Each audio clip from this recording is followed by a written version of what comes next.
நாம் இன்றைக்கி காவல் தெய்வமான சீவலப்பேரி சுடலிமட சுவாமியோட கோயில் வரலாறை பற்றி பார்க்கலாம். கையில் வீச்சருவாளோட முறுக்கு மீசையோட காவல் தெய்வமாக சுடலிமட சுவாமி நம்மளுக்கு காட்சி தருவார். மலையாள நாட்டிலிருந்து தமிழ்நாட்டுக்கு சுவாமி வந்த இடம்தான் சீவலப்பேரி. இந்த சீவலப்பேரின்ற ஊரில் சுமார் 650 ஆண்டுகளுக்கு முன்னால் மாசான கோனார் அப்படின்ற ஒரு சிறுவன் வாழ்ந்துட்டு வந்தார். அவர் தன்னோட அப்பாவோட ஆணைப்படி ஆடு மேய்க்க அன்னைக்கு போயிருப்பார்.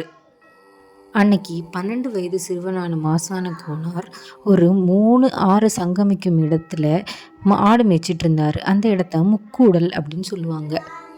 அப்போது சுடலைமாட சுவாமி ஒரு வயதான முனிவர் வேடத்தில் மாசான கோனார்ன்ற சிறுவன்கிட்ட வந்துட்டு, தம்பி எனக்கு ரொம்ப பசிக்குது, சாப்பிட ஏதாச்சும் இருக்கா அப்படின்ட்டு கேட்பார். அதுக்கு அந்த சிறுவன், ஐயோ என்கிட்ட இப்போ சாப்பிட எதுவும் இல்லையே, கொண்டு வந்த கூழையும் நான் இப்போ தான் குடிச்சு முடித்தேன், இப்போ நான் என்ன பண்ணுறது அப்படின்னு ரொம்ப சோகமாக அந்த முனிவரை பார்த்து கேட்பார். அதுக்கு சுடலைமாட உருவத்தில் இருந்த அந்த முனிவர் ஒரு ஆட்டை காமிச்சு, அந்த ஆட்டில் இருந்து பால் கறந்து எனக்கு தா அப்படின்ட்டு தன் கையிலேருந்து திருவோட கொடுப்பாரு. அதுக்கு அந்த சிறுவன், அந்த ஆடு பால் கறக்காது சாமி, அந்த ஆட்டிலேருந்து பால் வராது அப்படின்னு சொல்லுவார். இல்லை பரவாயில்ல, எனக்கு அந்த ஆட்டிலேருந்து தான் பால் வேணும், கறந்து கொடு அப்படின்னு சாமி சொல்லுவார். உடனே முனிவர் சொல்ல தட்ட முடியாத அந்த சிறுவன் அந்த ஆட்டோட மடியில் வச்சு பால் கறக்க தொடங்குவார். அந்த சிறுவன் ஆச்சரியப்படும் விதமாக ஒரு அதிசயம் நடக்கும். அந்த ஆட்டு மடியிலேருந்து தானாகவே பால் சுரக்க ஆரம்பிக்கும். அந்த ஓடு ஃபுல்லாக நனைஞ்சதும் அதை அந்த முனிவருக்கு கொடுப்பார் அந்த சிறுவன். அதை வாங்கி குடிச்சு முடித்த சுடலைமாட சுவாமி தன்னோட திருவுருவத்தை அந்த சிறுவனுக்கு காட்டுவாங்க. உடனே அந்த சிறுவனுக்கு புரிஞ்சிடும், இது ஏதோ தெய்வ சக்தி உள்ள ஒருத்தர் அப்படின்ட்டு ரொம்ப கையெடுத்து கும்பிடுவார். உடனே சுவாமி அந்த சிறுவன்கிட்ட, நீ எனக்கு கோயில் கட்டி வழிபடு, நான் உங்கள் சங்கதிகளை எல்லாம் காப்பாற்றுறேன், காவலாக இருக்கேன் அப்படின்னு சொல்லுவார். உடனே அந்த சிறுவன், நான் கோயில் கட்டினா நீங்கள் எனக்கு அருள் தருவீங்களா அப்படின்னு கேட்பாங்க சாமிக்கிட்ட. உடனே சுவாமி, என்ன வேணும் கேளு அப்படின்ட்டு அந்த சிறுவன்கிட்ட சொல்லுவாங்க. அதுக்கு அந்த சிறுவன் பிறக்க போகிற குழந்தையும் பால் கொடுக்குற பசுவும் எந்த ஒரு தீங்கும் இல்லாமல் நோய் நொடி இல்லாமல் நல்லா இருக்கணும் அப்படின்னு கேட்பாங்க. உடனே சுவாமி அப்படியே ஆகட்டும் அப்படின்ட்டு சொல்லிக்கிட்டு வரம் கொடுத்ததுக்கு அடையாளமாக அந்த மாசான கோனாரோட நாக்கில் ஓம் அப்படின்ட்டு தோன்ற மாதிரி பண்ணுவார். அப்புறமா நாட்கள் கடந்து போச்சு. மாசான கோனார் முறையான வழிபாட்டு முறைகளை படிக்கிறதுக்காக வேண்டி சதுரகிரி மலைக்கு போனார். அங்கே சுந்தரமூர்த்தி முனிவருக்கு சேவை செஞ்சு அவங்களுக்கு சீடனாக இருந்தாங்க.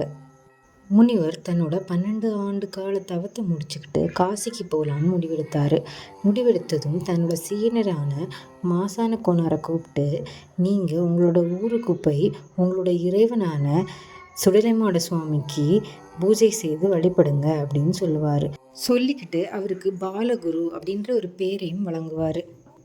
இப்போது 24 வயதான இளைஞனா மாசான கோனார் ஜடாமுடியோட ஊருக்கு சீவலப்பேரிக்கு வருவார்.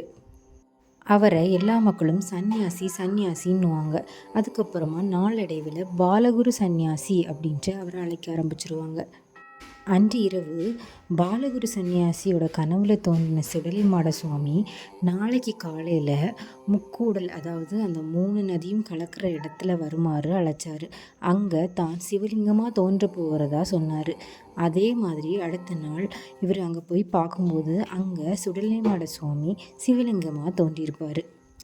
எந்த இடத்துல சுடலைமாட சுவாமி இவரோட நாக்கில் ஓம்னு எழுதினாரோ மண்ணை எடுத்து அதே இடத்துல சிவலிங்கமாக தோன்றி காட்சியளித்தார். அன்று இரவும் பாலகுரு சன்னியாசி கனவுல தோன்றின சுடலைமாட சுவாமி வீச்சருவா கையோடையும் முறுக்கு மீசையோடையும் தோன்றினதும் இல்லாமல் பாலகுரு சன்னியாசி கிட்ட, என்னை இந்த மாதிரி உருவத்தில் சிலை வடித்து வணங்கணும் அப்படின்ட்டு தன்னோட விருப்பத்தை சொன்னார். சொன்ன மாதிரியே பாலகுரு சன்னியாசி சுடலைமாட சுவாமிக்கு கோயில் கட்டி எல்லாரும் வழிபடவும் ஆரம்பித்தாங்க. சுயம்புவாக தோன்றின லிங்கம் இப்பையும் சுடலைமாட சுவாமி, பேச்சியம்மன், பிரம்மசக்தி அம்மன் அவங்க அந்த இதுக்கு கீழே இருக்குன்னு சொல்கிறாங்க. சுடலைமாடன் கோயிலில் ஆண்டுதோறும் சித்திரை மாதம் முதல் வாரம் கொடை விழா நடக்குது. மாசான கோனார் அவர்களுக்கும் ஒரு கோயில் கட்டி வழிபட்டுருக்காங்க. இப்போ தென் மாவட்டங்களில் இருக்க பெரும்பாலான சுடலைமாட சுவாமி கோயில்கள் இந்த கோயில்லேருந்து பிடிமண் எடுத்துகிட்டு போய் கட்டப்பட்டது தான் கூறப்படுது. எங்கள் கிராமத்தில் இருக்க கோயில் கூட இந்த கோயிலேருந்து எடுத்து கட்டப்பட்டது தான். நன்றி. சுடலைமாட சுவாமி துணை.